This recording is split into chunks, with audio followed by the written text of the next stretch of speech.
Hello, everybody, and welcome to the August 7th, 2018 edition of the Ephrom Josine Show. I am your host, Ephrom Josine. So, Dinesh D'Souza's new movie, Death of a Nation, came out recently. Sorry, it's not so much a movie as it is a propaganda piece dedicated to comparing Donald Trump to President Lincoln. Now, I have not seen this movie yet, and maybe I will, who knows. However, there was one clip that was circuiting all around right-wing circles, and that is when Dinesh D'Souza attempts to prove that Richard Spencer, alt-right leader, is a liberal. And how does he do this? Well, in a 2-minute clip in which he only interviews Richard for about a minute, Dinesh simply asks, "Where do rights come from?" In which Richard responds to, "They come from the collective." Which I think Dinesh believes, and he also adds the state in there for some reason. I don't really get that. You can have a collective without having a government. That's just kind of obvious to me. But okay.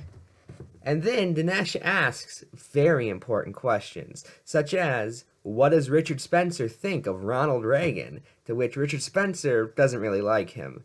And who is Richard Spencer's favorite president? In which he answers, Andrew Jackson, who, as we all know, founded the Democratic Party. Therefore, checkmate, liberals. But wait a minute. If this whole movie is meant to deny the existence of a political realignment, which is essentially Dinesh D'Souza's career for the past 10 years, mind you, shouldn't Richard Spencer's favorite president be a Republican? I mean, he did literally say, "Hail Trump," at I think the RNC. It may have been something else, though. But, okay, fine. Richard Spencer, the creator of the Unite the Right rally, is actually part of the left. Okay, that doesn't make any sense. For a number of reasons. Most notably, Dinesh, come over here. You and Richard Spencer supported the exact same candidate in 2016. So, if Richard Spencer is a fascist and a leftist, and therefore everything involved in leftism is bad, therefore, what does that make you, Dinesh D'Souza? I'd say a fascist, by your own words. Whoops. Oh, and also, to make it even better, you know who showed up to the premiere? Donald Trump Jr. Because why wouldn't Donald Trump Jr. show up to the premiere of Death of a Nation by Dinesh D'Souza, in which he actively compared the left to Nazis, while saying we shouldn't compare people to Nazis, except for the left because they're all Nazis.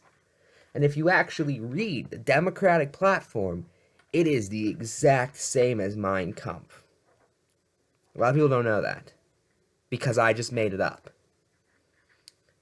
And for that matter, can we talk about the idea, oh, well, Hitler supported government health care and Medicare for all, which it wasn't Medicare at the time, and unions and all that. That's not why the Nazis were bad. They were bad because they killed over 20 million people. That was kind of their defining problem. You know, I think that's kind of obvious. Did you people know that the first government to have an anti-smoking campaign was a Nazi government? Now, if you think smoking is bad, you may be a Nazi and not even know it. That's how deep these people's brainwashing is.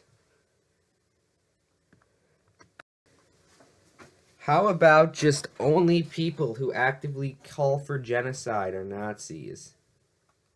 Can we just do that? Like, that seems pretty simple. Maybe throw in a few people, like Richard Spencer, who want to say they want peaceful genocide, whatever that means, and yet refuse to go back to Europe.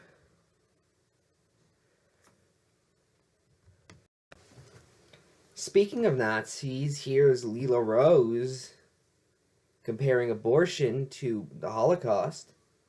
Every human rights abuse dehumanizes the victim. The message of slavery is that a man is not a man if he is black.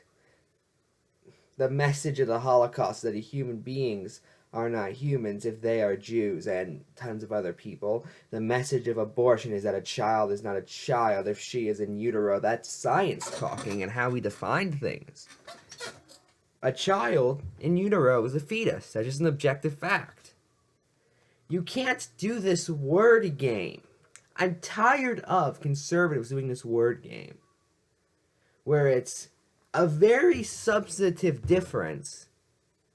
Therefore, you're a Nazi. It just bothers me a lot.